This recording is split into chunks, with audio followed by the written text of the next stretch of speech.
문학의 민족 여러분 안녕하세요. 저희 문학의 민족도 이제 구독자가 1000분이 넘었습니다. 이게 겨우 1000명 가지고 그래? 라고 하실 수도 있지만 1년 정도 걸린 것 같아요. 문학 이야기만 하다 보니까 아무래도 좀 시사나 정치, 부동산, 경제 이런 이야기를 하시면 구독자가 좀 많이 늘어날 수도 있는데 저희는 이제 좀 재미없긴 하지만 문학 이야기를 하고 있습니다. 그리고 이제 고민톡톡이라고 하여서 청소년은 무엇으로 사는가 이런 시간을 한번 마련을 해봤는데요. 저도 아이들을 키웠지만 사춘기 우리 아이 어떻게 할까요? 이런 고민을 되게 많이 듣습니다. 엄마들이 꿈꾸는 건 이런 그림이죠. 아이와 엄마가 이렇게 다정하게 있는 이런 육아, 교육을 꿈꾸는데 현실은 어떨까요?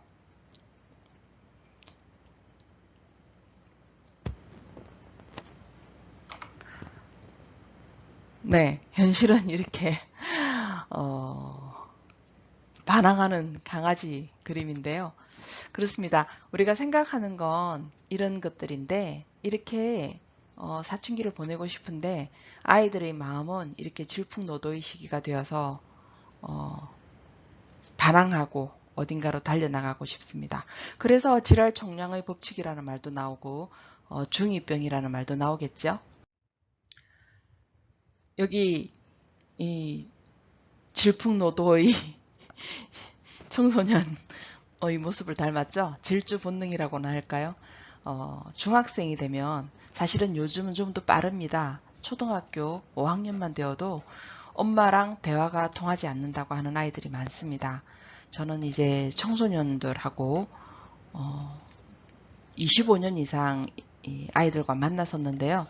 부모님들이 이제 눈물을 흘리기 시작하는 시기가 이때부터이기도 합니다. 도대체 우리 아이는 왜 그럴까요? 이런 말씀들 되게 많이 하시는데요. 그럴 때 이 많은 사례들이 있었는데 제가 드리는 말씀은 늘 한결같습니다. 자식은 랜덤이고요. 그리고 이 또한 지나가리라. 중2병이라고도 하고 질할 총량의 법칙이라고도 하고 정말 많은 이야기들이 있지만 이 모든 과정은 아이들이 거쳐가는 그런 어떤 통과 의례 같은 것이라고 생각을 하셔야 됩니다. 책 한 권 추천해 드릴게요. 불편해도 괜찮아 라는 책인데 영화보다 재미있는 인권 이야기라는 부제가 달려 있습니다. 저자는 김두식 교수님으로 경북대 법학전문대학원에서 강의를 하고 계시고요. 부부가 다 교수인 걸로 알고 있습니다. 이분이 이제 이 책도 재밌어요. 영화와 인권과 이렇게 엮어서 책을 쓰셨는데 여태까지 봤던 어떤 책보다도 깊이 있게 접근을 했다라고 볼 수 있는 작품들이 많습니다. 그런데 이분이 맨 앞쪽에 이런 글을 써두셨어요. 제 딸 아이가 중학교 1학년이 되면서 모든 것이 바뀌었습니다. 그해 5월 딸아이는 갑자기 엄마 아빠 같은 찌질이로는 살지 않겠다고 선언했습니다. 엄마 아빠가 교수님이신데 찌질이라니요? 이제 딸이 이 얘기를 한 겁니다. 친구들에게서 너는 그래도 맞지 않잖아 라는 위로를 들으면 딸아이는 아무렇지도 않게 차라리 맞는 게 낫다는 말을 던졌습니다. 이 부모님으로서는 굉장히 충격적이죠. 어떻게 키웠는데 아무리 자식이 랜덤이라지만 어떻게 이렇게 말을 할 수가 있지? 그런 생각이 들 수 있죠. 이 글을 쓰신 이제 과정이 책에 나와 있는데요. 교수님이 너무 충격을 받고 유시민 작가의 누나인 유시주 작가에게 이 고민을 상담을 했나 봐요. 그분이 말씀하신 게 이제 질할 총량의 법칙이라는 게 있다고 합니다. 질할 총량의 법칙이란 모든 인간에게는 일생 동안 쓰고 죽어야 하는 질할의 총량이 정해져 있다는 거죠. 그래서 어쨌건 자신에게 주어진 질할을 다 써야만이 된다는 거예요. 근데 저는 정말 이 말에 공감합니다. 청소년기에 아이들이 이 반항을 하면 부모님들이 굉장히 당황하시고 여태까지 말을 잘 듣던 아이가 왜 저러지? 심지어 요즘은 초등학교 4, 5학년만 돼도 반항을 해요. 근데 도대체 왜 저러지? 이러는데 이 아이들은 누구나 이 과정을 거쳐간다고 생각을 하고 있고요. 이게 사실 빠를수록 좋습니다. 이 지랄이 빨리 지나갈수록 좋아요. 이게 나중에 고3쯤 폭발하면 정말 대책이 없죠. 그런데 더 중요한 건 대학교 가서 폭발하는 경우도 있습니다. 제가 이제 만났던 아이 중에 초등학교 때부터 고3까지 한 번도 어떤 문제로 부모님을 속썩이게 한 적도 없고 문제를 일으킨 적도 없습니다. 심지어 공부도 잘해서 항상 최상위권을 유지했습니다. 그래서 우리나라에서 제일 좋은 대학을 갔어요. 그것도 컴퓨터공학과에. 뭐 거의 성공이 보장된 그런 자리죠. 그런데 얘가 대학을 가서 어머니한테서 전화가 온 겁니다. 어떻게 하면 좋겠냐고. 애가 집에를 들어오지 않는데요. 그래서 애가 어디 갔어요? 그랬더니 그 대학생인데 PC방에서 24시간을 있는다는 거예요. 학교도 가지 않고. 그래도 얘는 다행히 대학교 그 1, 2학년 때 또 이제 자신에게 주어진 지랄을 다 쓴 거죠. 그래서 지금은 이제 그쪽 관련한 일을 이제 하고 있는데 그 부모님이 얼마나 당황하셨겠어요. 고3까지 한 번도 어떤 문제도 일으키지 않았던 아이가 대학교에 가서 그것도 우리나라 최고의 대학에 가서 학교를 안 가는 거예요. PC방에서 게임한다고. 그런데 이 지랄이 그 또 20대에까지라도 20대 초반에 끝나면 다행이죠. 20대 후반에 혹은 뭐 30대, 40대에 이 지랄이 도져보세요. 그때는 정말 대책이 없습니다. 이게 뭐 가끔 어른들 중에 이 성인이 되어서 아주 그냥 40춘기를 맞이하는 분들도 계세요. 그런 분들은 자신에게 주어진 지랄을 다 쓰지 않아서 그렇다고 생각합니다. 어떤 사람은 그 정해진 양을, 지랄의 양이죠. 사춘기에 다 써버리고 어떤 사람은 늦바람이 나서 그 양을 소비하기도 하는데 어쨌거나 죽기 전까진 반드시 그 양을 다 쓰게 되어 있다. 이게 이제 유시주 작가가 주장한 지랄 총량의 법칙이라고 하는데 저는 젊을수록 어릴수록 이 자신에게 이 주어진 지랄, 저는 그것이 열정이라고도 생각하고 반항 그리고 힘이라고도 생각합니다. 사춘기 아이들이요 부모님에게 너무 순종하고 학교에서도 순종하고 하는 아이들 되게 위험해요.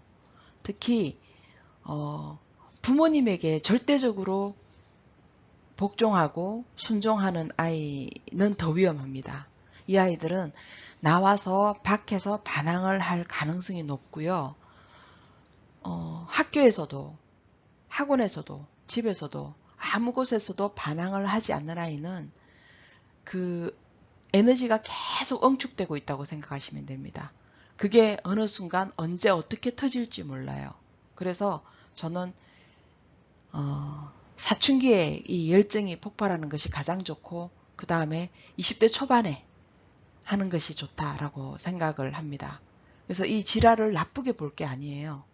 이 힘이고 파워고 변화하는 어떤 그 터닝 포인트라고 생각을 하셔도 됩니다. 우리도 부모도 괴로워 죽겠지만 아이들은 어떨까요? 아이들은 어떤 생각을 하고 있는지 궁금하지 않으세요? 이거는 고3 학생이 쓴 글인데요. 이 고3 학생이 자신들의 처지를 이렇게 그림으로 표현했어요. 이렇게 멍한 눈, 초점 잃은 시선, 아무 표정 없는 입, 그리고 볼록 나온 배. 이 자신들의 표정이 처한 현실을 이렇게 표현했습니다. 이렇게 썼더라고요. 도덕책에서 보이는 질풍노도의 시기와는 너무나도 동떨어져 있다고나 할까? 자의식을 성장시키고, 이게 중요하죠.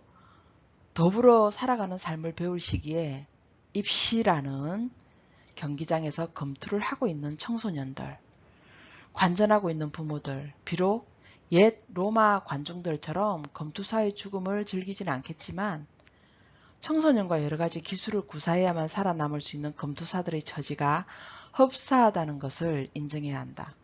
얘네들은 자신들이 검투사라고 느끼는 거죠. 그래서 부모님, 학교, 학원 모든 사람들이 얘네들을 지켜보고 감시하고 있는 거예요. 그래서 상대를 때려 눕혀라. 뭐 밟고 일어서야 돼. 넌 쟤보다 잘해야 돼. 이겨야 돼. 뭐 이렇게 외치고 있는 겁니다. 최시한 씨가 쓴 모두 아름다운 아이들이라는 책이 있는데 그건 나중에 한번 소개를 해드릴게요. 이 책에 보면 그런 말이 있습니다. 우리는 마라톤 선수가 아닙니다. 모두 1등을 하면 누가 꼴찌를 합니까? 그렇게 외치고 있는데 우리도 부모인 우리도 답답하지만 아이들도 정말 힘들다는 거죠. 10대 사춘기 아이들이 엄마의 말을 듣지 않는 이른바 중2병 행동의 원인이 밝혀졌다는데요. 엄마의 목소리를 들을 때 다른 여성의 목소리보다 보상, 주의력을 관장하는 뇌 영역에서 더 강한 반응이 나타났다. 이게 이제 17세, 12세 아이들의 경우에요. 그런데 사춘기 아이들은 다른 여성의 목소리에 더 큰 반응을 일으킨다. 특히 13세, 14세 아이들에게서 주로 나타났다. 그러니까 7세에서 12세까지는 그나마 엄마의 목소리에 반응을 보이는데 이제 사춘기가 되면 그게 들리지 않는 거죠. 그것을 새로운 사람과 상황을 탐색하는 청소년기의 특징이라고 했고요.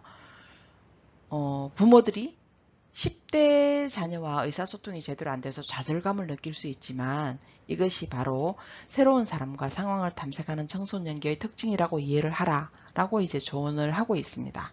그러니까 이거는 우리 아이만 겪는 상황이 아니라 이 세상에 있는 모든 13, 14세 아이들이 겪는 상황이고 이 중2병은 그리고 이 사춘기는 누구도 피해갈 수 없는 그 과정이라는 거죠.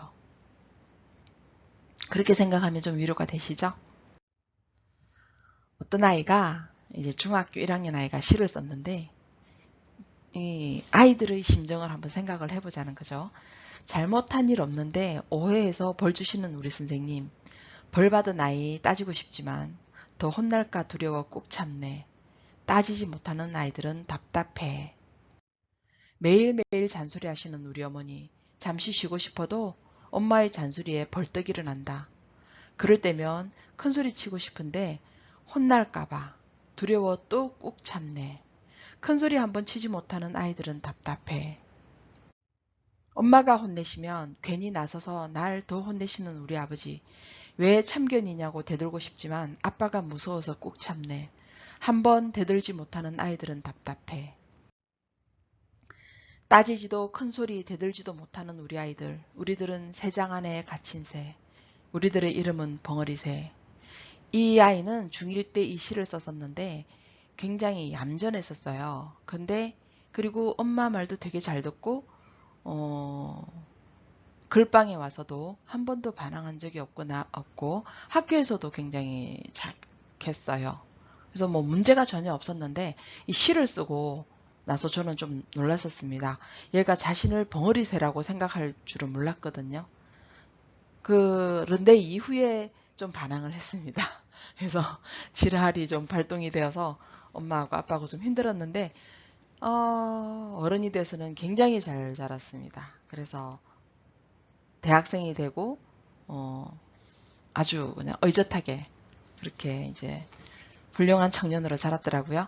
저도 어제 제가 가르치던 아이의 결혼식장을 갔는데 깜짝 놀랐습니다. 정말 반항적인 아이였거든요. 여학생인데 항상 눈에 힘을 꽉 주고 무슨 말만 하면 폭발할 것 같았어요. 그리고 굉장히 화가 나 있고 근데 너무너무 표정이 달라지고 예의 바르고 너무 예뻐진 거예요. 그래서 야, 이게 다 지나가는구나. 이 또한 지나가는구나. 그런 경우를 너무 많이 봐서 저는 그런 말씀을 드리고 싶습니다. 중2병, 질환총량의 법칙 다 우리 사춘기 아이들이 지나가는 과정인데 이거 꼭 지나가야 되고요. 이거 지나가지 않으면 나중에 반드시 이거 찾아옵니다. 그래서 빨리 지나갈수록 좋은 거고요. 어머니들하고 이야기하면, 학부모님들하고 이야기하면 되게 우시는 분들도 많으세요. 그런데 울지 마세요. 다 누구나 우리도 지나온 과정이랍니다. 우리도 기억이 나서 그렇지 않지. 우리도 그런 아이들이었고, 그런 아이였던 우리가 자라서 어른이 되고 부모가 되고 또 그런 우리 아이들을 맞이하고 있는 겁니다. 부모라서, 부모가 처음이라서 당황하실 수도 있는데, 이 질환 종양의 법칙은 어떻게 보면 중2병은 굉장히 건강한 성장통이라고 생각하시면 좋을 것 같아요. 다음 시간에 뵙겠습니다.